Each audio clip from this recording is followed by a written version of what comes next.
Daniel Defoe, Robinson Crusoe, Part 114. However, it was the best I could make of its kind.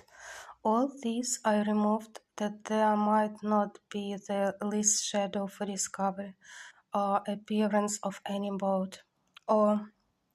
of any human habitation upon the island. Besides this, I kept myself, as I said, more retired than ever, and seldom went from my cell except upon my constant employment to milk my she-goats and manage my little flock in the wood, which, as it was quite on the other part of the island, was out of danger. For certain it is that these savage people, who sometimes haunted this island, never came with any thoughts of finding anything here, and consequently never wandered off from the coast, and I doubt not but they might have been several times on shore after my apprehensions of them had made me cautious as well as before. Indeed, I looked back with some horror upon the thoughts of what my condition would have been if I had chopped upon them and been discovered before that, when, naked and unarmed, except with one gun, and that loaded often only with small shot, I walked everywhere, peeping and peering about the island to see what I could get. What a surprise should I have been in if, when I discovered the print of a man's foot, I had, instead of that, seen 15 or 20 savages, and found them pursuing me, and by the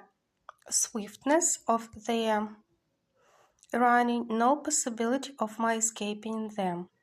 The thoughts of this sometimes sank my very soul within me, and distressed my mind so much that I could not soon recover it. To think what I should have done, and how I should not only have been unable to resist them, but even should not have had presence of mind enough to do what I might have done, much less what now, after so much consideration and preparation, I might be able to do. Indeed, after serious thinking of these things, I would be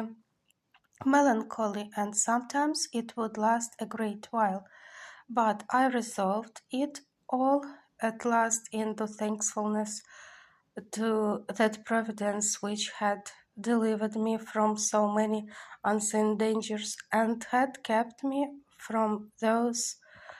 mischiefs which I could have no way been the agent in delivering myself from, because I had not the least notion of any such thing depending,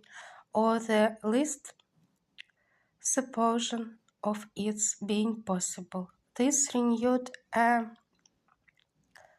contemplation which often had come into my thoughts in former times, when first I began to see the merciful dispositions of heaven in the dangers we run through in this life, how wonderfully we are delivered when we know nothing of it, how when we are in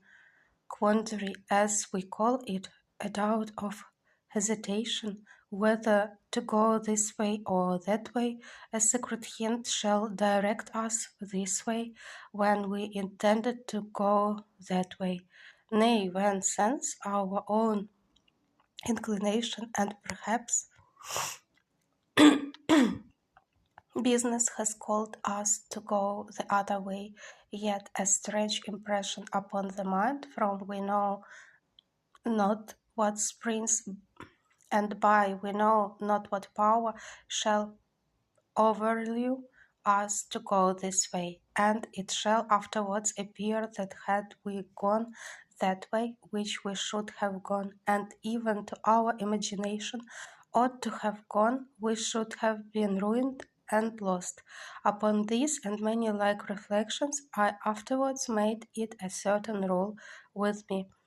that whenever I found those secret hints of presence of mind to doing doing or not doing anything that presented